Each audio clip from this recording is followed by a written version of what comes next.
Kui sa soovid investeerida kinnisvarasse, näiteks Kabli piirkonda, kus on väga mõnus looduskaunis kohake, majad on juba püsti, alusta oma äri juba täna, tegele peamajaga kohe või hiljem.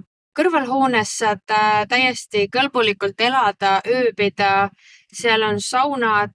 Tünnisaun on väga ilus ja uus, mine ela, toimeta, kasuta, alusta oma Airbnb äriga juba täna.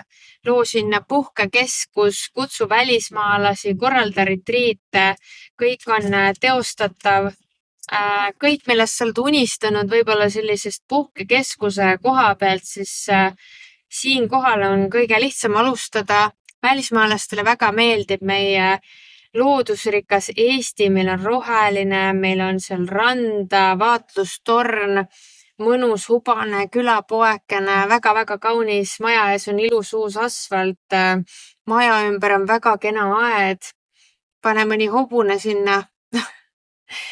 Mida iganes sa oled unistanud, siis kuulutus on ka vees üleval, kes ees see mees, alusta oma äri juba täna või investeeri kinnisvarasse, sest see on magus maasikas.